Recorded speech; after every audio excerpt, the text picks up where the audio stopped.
Olá, queridos, bom dia, tudo bem? Bom, eu estou gravando aqui essa aulinha para vocês de madrugada, né? É um prazer retomar o ano letivo de 2021 com vocês, depois desse necessário, né, recesso de julho. Ainda, infelizmente, é apenas à distância essa retomada do ano letivo, né? Por razões óbvias, vocês sabem, a gente não vai retomar agora, né, porque vale lembrar, os professores, pelo menos a grande maioria deles, não tomou ainda a segunda dose da vacina, certo? Então a gente não está plenamente imunizado ainda. Os nossos familiares também não estão, muitos dos nossos familiares sequer tomou a primeira dose também, é o caso da minha filha.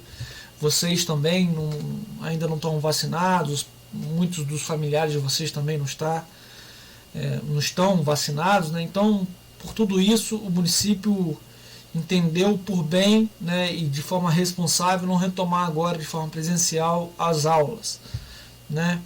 O que é uma lástima, porque no final das contas é tudo que a gente quer, né? Se reencontrar, né? Nós professores estudamos tanto para trabalhar em sala de aula, né? Não há contexto que possa substituir a relação professor-aluno numa sala de aula, né? Então, professor, a relação dos alunos com seus professores em sala de aula e dos alunos uns com os outros, isso é insubstituível, né? Então, por tudo isso é uma lástima a gente ter que enfim, retomar o ano letivo apenas à distância, mas é o que a gente pode fazer por enquanto, né? É o mais responsável a ser feito, na verdade, certo? Porque nós conhecemos bem o nosso contexto, não é isso? Vale lembrar que nós somos uma federação, né? O que é uma federação? São unidades territoriais que guardam autonomia e que estão submetidos a uma Constituição, né?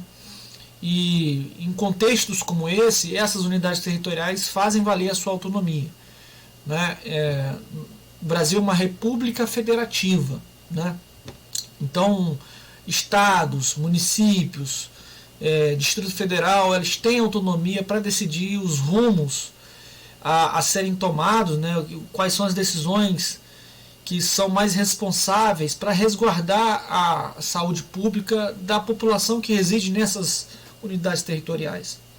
Então, alguns estados estão retomando as aulas presenciais, mas há municípios dentro desses estados que decidiram e têm poder para decidir se é o momento ou não de voltar, de acordo com a estrutura sanitária que possuem, de acordo com o ritmo de vacinação que se encontram, né? Infelizmente, o nosso município ainda não está em condições de retornar, certo? Então, infelizmente, é essa a nossa condição, mas a gente vai fazendo o melhor que a gente pode fazer à distância mesmo, certo? E torcer para que tudo isso passe logo, né, para que a gente possa se reencontrar ainda esse ano, né? Eu queria muito poder estar com vocês em sala de aula esse ano ainda, sabe?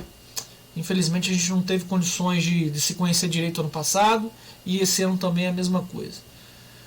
É uma lástima, mas a gente segue, certo? Bom, o conteúdo dessa semana é como é que a Rússia de império se tornou, né, uma componente da Comunidade dos Estados Independentes, da CEI. Então a gente vai do Império Russo à CEI, certo? E a gente vai tentar abarcar aí pelo menos o mais eficientemente possível esse ínterim, nesse espaço de formação do Império Russo à formação da CEI, tá bom? Bom, então o primeiro ponto, do Império Russo à União das Repúblicas Socialistas Soviéticas, certo? Bom, entre os séculos XV e XVIII, muitos países europeus, né, realizaram a expansão marítimo-comercial, fundando colônias na América, feitorias ou entrepostos comerciais na África e na Ásia. Entretanto, nesse mesmo período, enquanto esses países formavam impérios, né, e conquistavam territórios ultramarinos, o Império Russo se expandia territorialmente em direção ao leste, no continente mesmo, né, dentro do continente asiático, certo? ultrapassando os Montes Urais, que basicamente são uma cordilheira de montanhas que historicamente é utilizado como a divisória natural, por assim dizer, entre o continente europeu, né, a região da Europa. Vamos lembrar que a Europa e a Ásia, na verdade, são um único continente chamado Eurásia. A Europa é apenas uma península, né, é uma continuação do continente asiático, do grande continente asiático, e a distinção entre essas duas grandes regiões, esses dois grandes continentes, são os Montes Urais. Então a Rússia foi para além dos Montes Urais em direção ao leste, né? Esse é o movimento colonial, por assim dizer, expansionista do Império Russo, né? Em direção ao leste, em direção ao Oceano Pacífico, certo? Então foi assim que começou a expansão imperial russa, né? Lá no século XV ainda, né? Perdão, no século XVI. Né? Então aqui nós temos uma figura que ilustra muito bem isso que está dizendo o texto aqui, certo? Começa aqui, nós temos aqui os Montes Urais, certo? E a Rússia foi se expandindo em direção ao leste, né? Na direção do Oceano Pacífico, que está aqui, tá certo, galera? Bom, então assim o Império, nascido na Idade Média, da união de vários principados, expandiu-se consideravelmente nesse século, no século XVI, XVII, para formar o país de maior extensão territorial do mundo, com terras tanto na Europa, né, aqui, né, lembrando, Montes Urais estando aqui, e sendo esse, digamos assim, a divisória natural entre Europa e Ásia. Com a formação desse grande império, a gente tem agora um império, vamos dizer assim, pluricontinental, né? Quer dizer, transcontinental, melhor dizendo. Um império transcontinental, porque ele passa de um continente, ele vai para outro continente também, certo? Então ele tem terras tanto na Europa quanto na Ásia, né? Sendo, portanto, um império transcontinental. A Rússia até hoje é um país transcontinental. A Rússia é a herdeira desse império, tá certo, gente? No século XIX, assim como os Estados Unidos, o Japão aqui, né? A França, a Alemanha, a Bélgica e outros países, a Rússia também deu início à sua revolução industrial, embora em ritmo muito mais lento, tá certo? E passou a usar poder econômico para exercer o neocolonialismo, ou seja, o imperialismo no curso do século XIX, nos moldes de outras potências, né? Em curto período, várias regiões foram anexadas já ao imenso território russo para, inclusive, alimentar não só o mercado, né, quer dizer, o mercado da Rússia ainda era muito incipiente, o mercado, vale dizer, ele se concentra basicamente no espaço urbano, e a Rússia ainda era um país, no século XIX, absolutamente feudal, né, quer dizer, 90%, talvez até mais do que isso, da população russa estava no campo, né, submetido a relações feudais de produção, tá certo? Pois bem, então a Rússia, no século XIX, ela passa a submeter novos territórios, né, ao seu jugo, certo? Inclusive para poder alimentar a sua revolução industrial, porque território é sinônimo de recursos, tá, gente? É sinônimo de mão de obra para trabalhar. Mais tarde, né, conforme a Rússia vai se industrializando e se desenvolvendo já no século XX, né, sob a organização do socialismo, né, e sob a organização política da União Soviética, a Rússia também submete essa população ao mercado, à produção industrial, tá certo?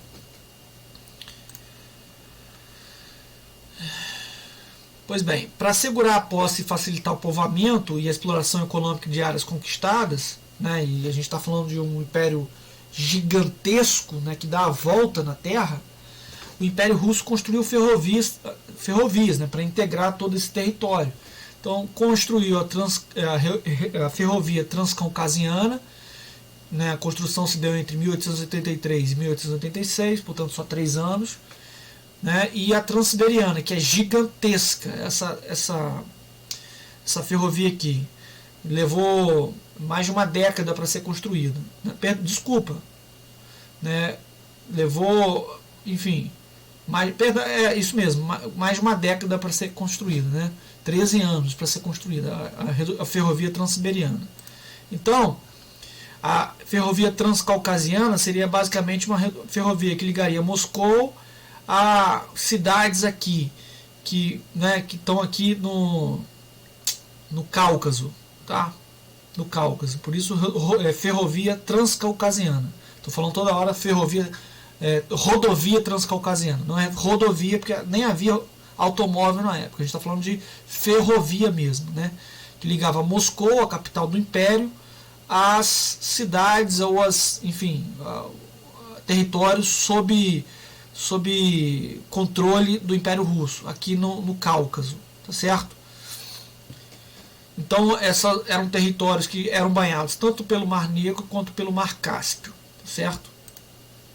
E a Transiberiana, que é a maior rodovia que eu conheço, na verdade, eu acho que é a maior existente até hoje, que liga a capital, Moscou, até Vladivostok. Se eu não me engano, fica aqui. É uma ferrovia que dá a volta no planeta Terra também. É uma ferrovia gigantesca, certo? Fica aqui Vladivostok, e para ligar essa região a Moscou, criaram essa ferrovia, né?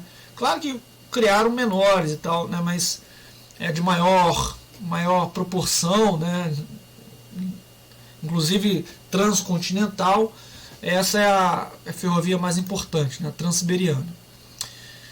Pois bem, como é que se deu a formação da União Soviética? A gente está falando aqui então no século XVI, XVII, XVIII e XIX, quando o Império está se formando, né? Quando o Império Russo vai em direção a leste, a despeito das outras potências europeias estarem se voltando para territórios ultramarinos, ou seja, para além, né, do continente europeu, né, buscando colônias lá na América e fazendo entrepostos na África, buscando mão de obra escrava, né, e inclusive depois controlando regiões do Oriente Médio, depois na África também, na Ásia.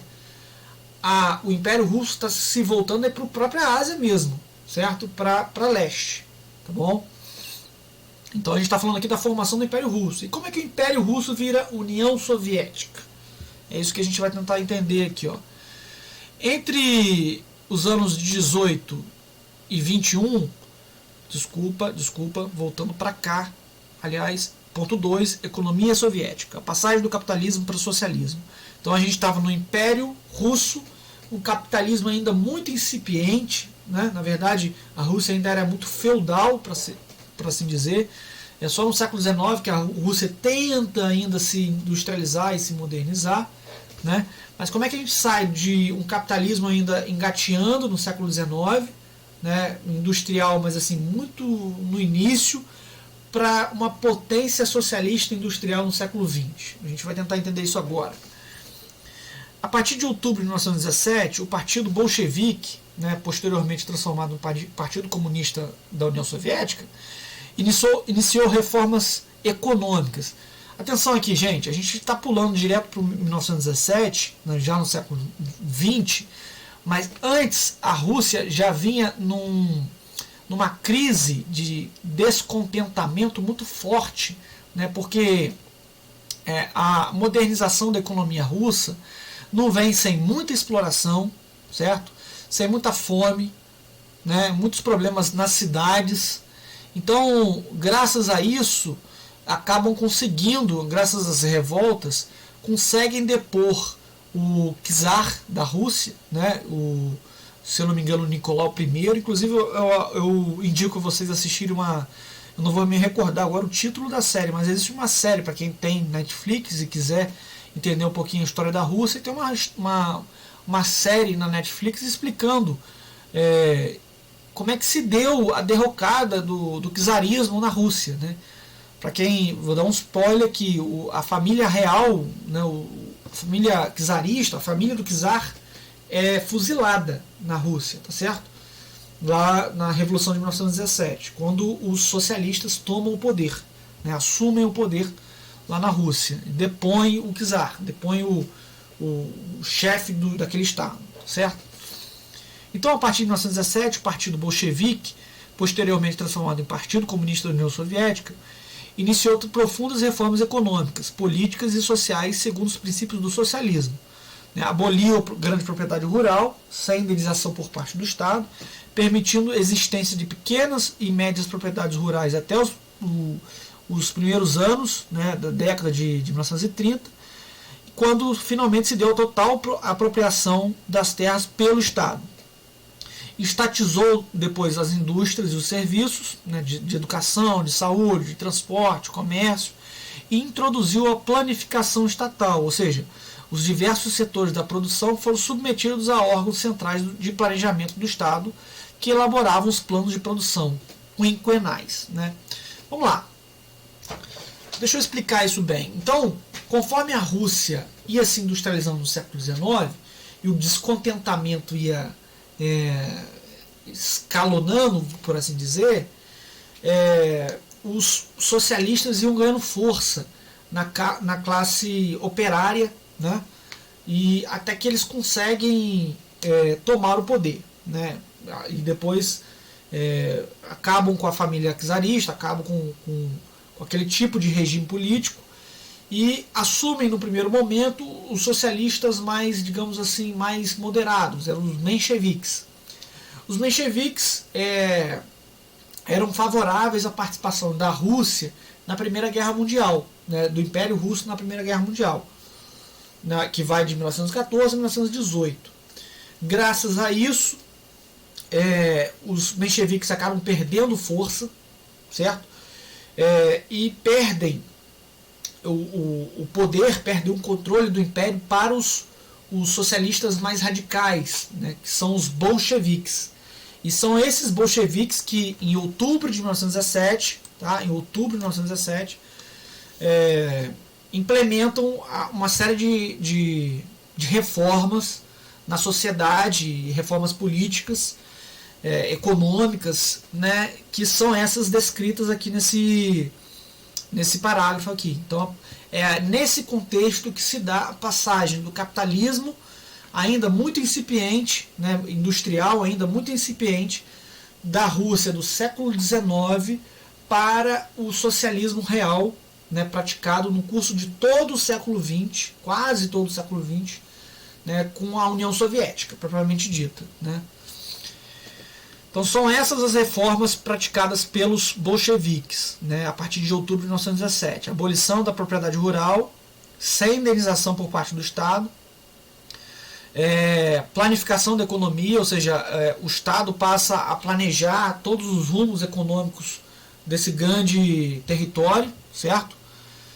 E passa a pensar de 5 em 5 anos quais são as metas a serem atingidas, certo? Então, no plano político, o Estado proibiu a existência de outros partidos, inaugurando o monopartidarismo, exercido pelo Partido Comunista da União Soviética. No plano social, proibiu manifestações populares e a liberdade de expressão. Né?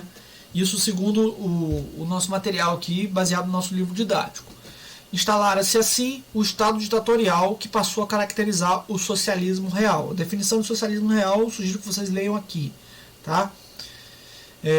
Socialismo real seria basicamente o tipo de socialismo efetivamente praticado, né, a despeito do que pensou, né, os grandes pensadores socialistas do século XIX, basicamente Marx e Engels. Tá? Pois bem, o desenvolvimento econômico. Como é que se deu o desenvolvimento econômico desse novo país, por assim dizer, né, que no primeiro momento é apenas um país recém-modernizado ou mal modernizado, com uma sociedade basicamente feudal ainda, a grande maioria da sociedade russa ainda está no campo, certo? Como é que esse país se torna no final do século XX, né, ou pelo menos até no final ou não, ainda no meio do século XX, estou falando de nem 3 décadas, da grande adversário do principal país capitalista do mundo, que são os Estados Unidos. Como é que esse país se torna o principal, né, potência militar, tecnológica, econômica, rival, né, dos Estados Unidos, né? Então é isso que a gente vai tentar entender aqui. O planejamento central da economia soviética se deu, né, deu prioridade aos setores industriais de bens de produção e indústrias de base. Deu prioridade também à exploração de recursos minerais e ao aproveitamento do potencial hidrelétrico do país, né? O subsolo russo, que é rico em recursos minerais e energéticos, também foi muito importante para dar suporte à industrialização, né? Que tinha por base planos quinquenais, que eu falei com vocês, elaborados pelo governo. Então a Rússia, ela tinha essa... A Rússia não, a União Soviética tinha esses planejamentos quinquenais, né? 5 em 5 anos, o país tinha que atingir certas metas, né, pensadas a priori, né, pelo Partido Comunista da União Soviética, certo? E, bom, a questão energética é fundamental, né? Você precisa de energia para alimentar essa industrialização, né, que está a todo vapor, né? Então, no curto espaço de 12 anos, entre 1928 e 1940, a União Soviética conheceu um grande desenvolvimento industrial. De quinto país mais industrializado no início do século XX, né, passou para o terceiro lugar em 1940, perdendo somente para os Estados Unidos e para a Alemanha. Tá bom? Então aqui nós temos a distribuição de regiões industriais na Rússia. Aqui, ó, transcaucasiana que eu falei, perdão, transcaucasiana é essa aqui, tá? Essa aqui é a transcaucasiana. Essa aqui seria a transiberiana, tá vendo? Ela é gigantesca, tá certo? Gigantesca. Então você imagina você dar volta em meio planeta de trem, né? Na Rússia isso é possível. Então, após a Segunda Guerra Mundial, que vai de 1939 até 1945, a União Soviética já era a segunda maior potência militar do mundo, atrás apenas dos Estados Unidos. Então ela, com muito investimento do Estado, ela se torna a principal rival a polarizar com os Estados Unidos mesmo, né? Então a gente está vivendo agora, a partir da Segunda Guerra Mundial, a Guerra Fria, né? São dois polos de poder, cada um com suas cabeças, né? A União Soviética no polo socialista e os Estados Unidos no polo capitalista. São dois polos disputando o controle geopolítico do mundo, né? Então é um lado querendo provar para o outro que o seu sistema político, econômico, social, né, é melhor do que o outro. Então é um lado querendo dizer, ó, nós temos mais tecnologia militar, nós fornecemos melhor qualidade de vida para a nossa população, nós temos mais tecnologia de um modo geral, né? O desenvolvimento aqui é muito mais factível do que aí no seu sistema. E, enfim, então era um lado disputando, era uma guerra ideológica mesmo, tá? Por isso Guerra Fria, né? São duas potências que efetivamente nunca entraram em confronto direto, tá? Embora tivessem, digamos assim, disputas de regiões estratégicas do planeta, que houvesse, digamos assim, confronto indireto, né? Às vezes um apoiado dessas potências enfrentava o apoiado de uma dessa outra potência, né? Por exemplo, o Vietnã era uma colônia da França. A França estava do lado capitalista.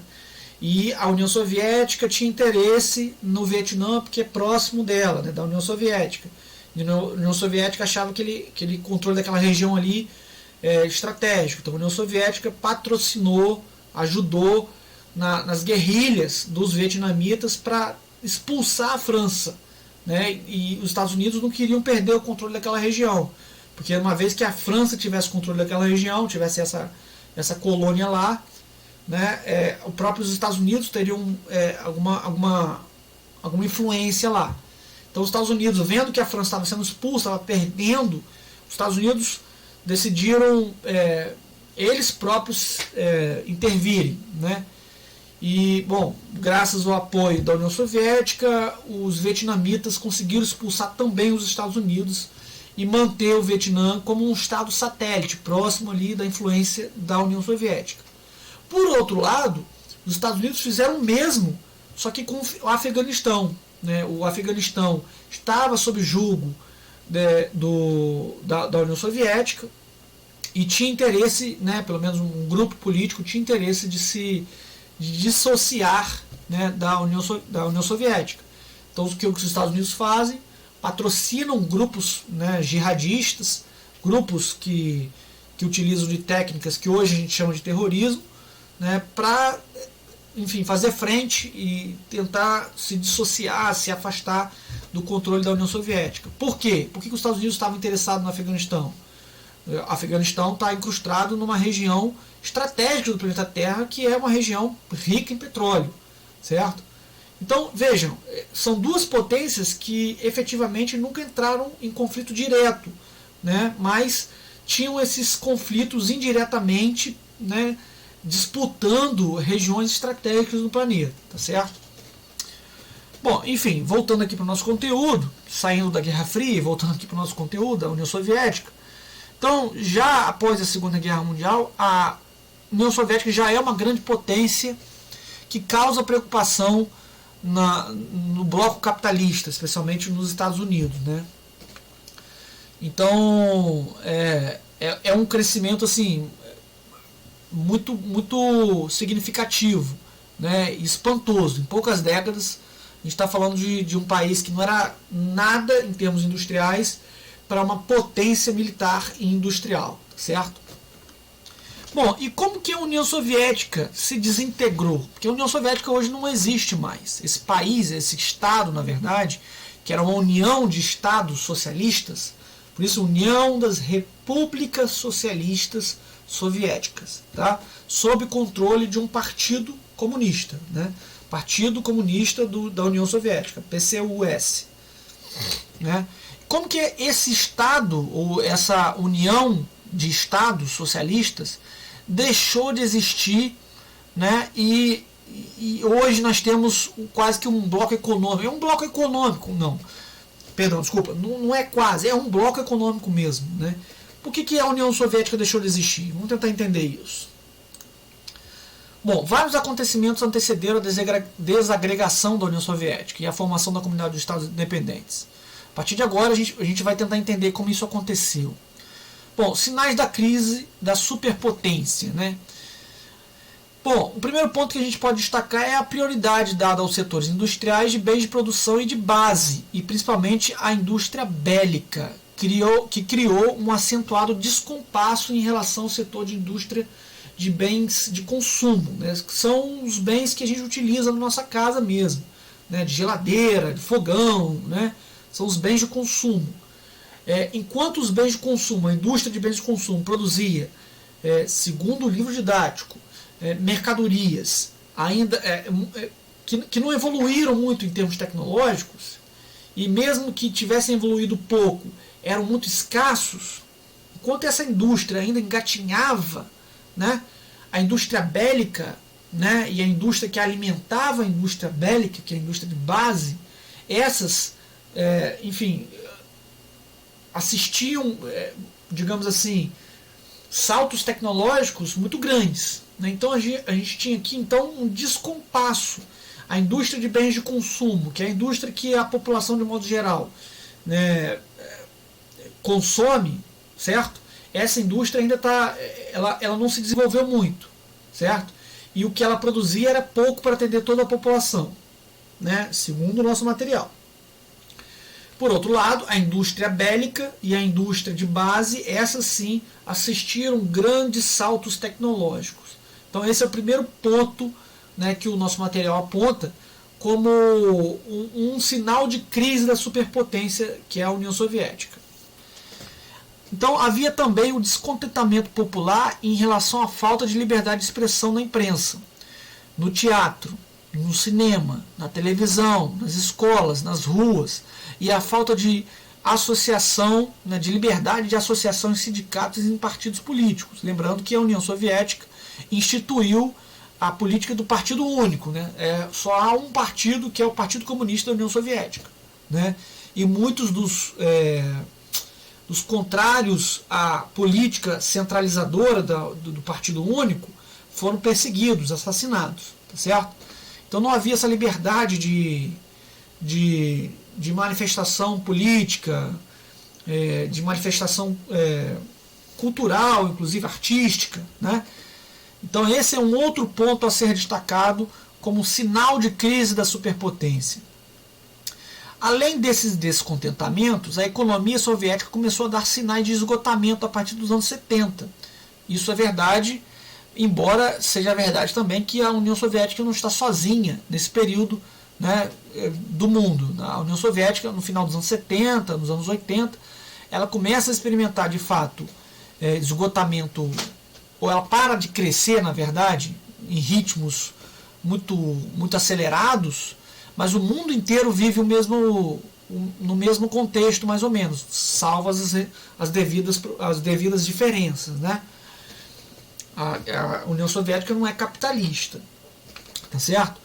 Mas o fato é que, de fato, a União Soviética ela vê sinais de esgotamento a partir dos anos 70. Ela não cresce mais, ela não se desenvolve mais como antigamente, né? Então, os grandes investimentos financeiros na indústria bélica, aeroespacial, a manutenção das tropas militares do Pacto de Varsóvia. Vejam a definição de Pacto de Varsóvia aqui, que é uma aliança militar, tá, de vários países que integram, né, esse bloco socialista, né, e eles fazem essa união militar para se defenderem de países capitalistas, tá certo? Que também se uniram do outro lado, lá no bloco capitalista, eles formaram a OTAN, que também é uma aliança militar, né, que é assim, vamos nos proteger do nosso inimigo. Se um de nós for atacado por um dos nossos inimigos, todos nós entraremos na briga, certo? Então é um pacto de aliança militar, é uma aliança militar. De um lado, do lado capitalista, nós temos a OTAN, do lado socialista, nós temos o Pacto de Varsóvia, tá certo? Então, vamos lá, de novo, os grandes investimentos financeiros na indústria bélica e aeroespacial, a manutenção das tropas militares do Pacto de Varsóvia, os auxílios destinados aos países socialistas, o grande número de burocratas no aparelho estatal e a consequente despesa para o pagamento de salários, além de outras causas, abalaram seriamente a economia soviética. Eu não sei se eu concordo muito com essa leitura, né? Até porque, enfim, a definição, o conceito de moeda para a União Soviética é diferente, tá certo? Mas, segundo o nosso material, são essas as razões que fizeram a União Soviética ruir, né? Ela erodir, né? Ela acabar se desfacelando, tá certo? Ou pelo menos eram sinais, não, eram razões, segundo o nosso material, para que isso acontecesse no futuro, tá bom? Bom, então, nos anos 80, nós temos a ascensão desse político aqui chamado Mikhail Gorbachev, né, em 1985, e ele tenta implementar uma série de reformas para tentar evitar essa erosão da União Soviética. Essas reformas ficaram conhecidas como Glasnost e Perestroika. Tá? O que foi a Glasnost? A Glasnost foi uma tentativa de, digamos assim, de abertura cultural, né, abertura para a liberdade de expressão, né, abertura política também, na verdade. Né, na verdade, deixa eu me corrigir aqui. A Glasnost foi uma tentativa de abertura política e a introdução do multipartidarismo. Né? Lembrando, antes nós tínhamos a ditadura do Partido Único, né? Que é o partido da política do Partido Comunista da União Soviética, tá certo? É o monopartidarismo.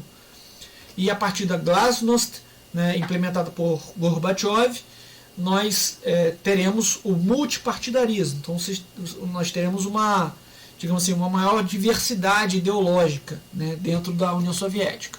Então outros partidos, outras visões ideológicas vão poder se manifestar também, tá certo?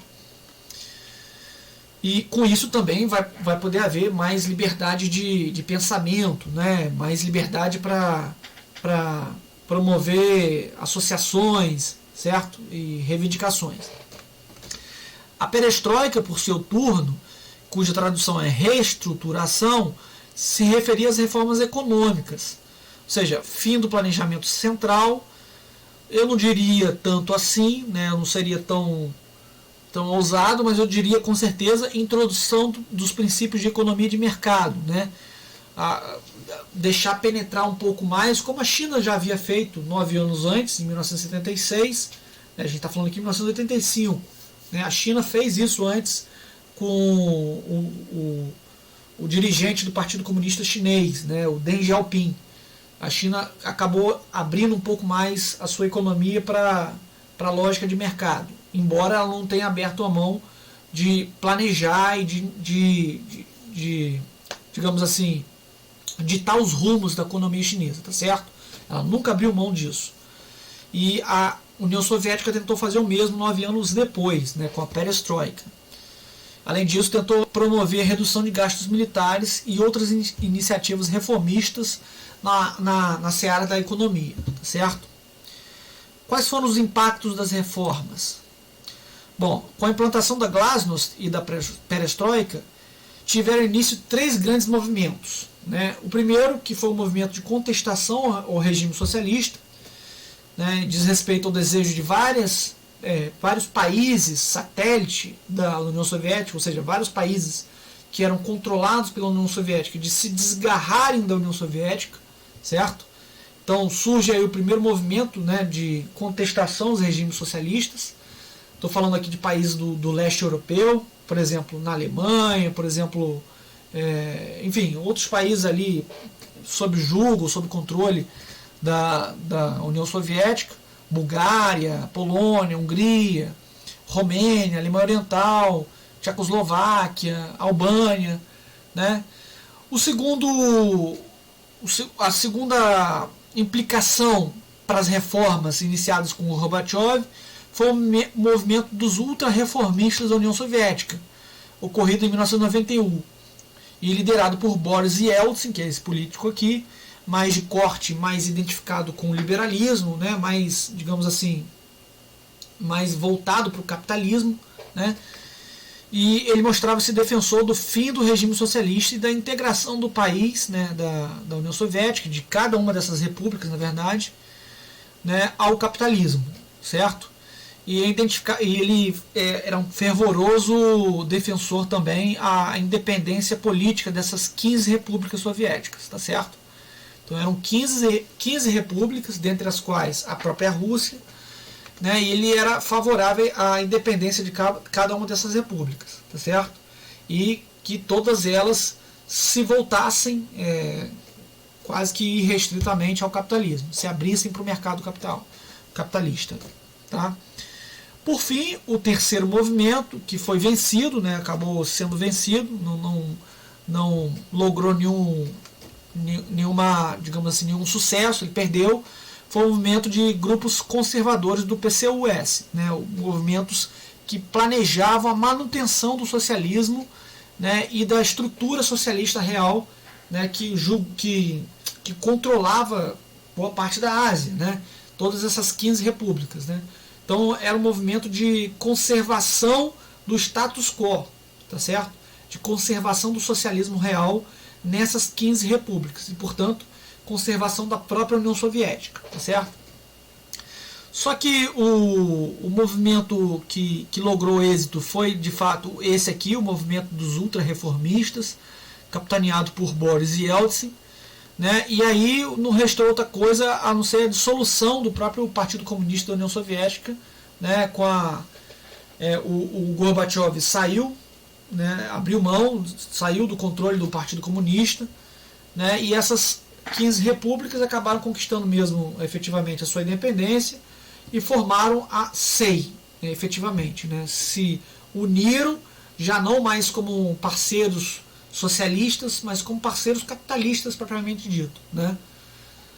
Então, em 91 saiu vencedor, saíram vencedores os ultra-reformistas, né?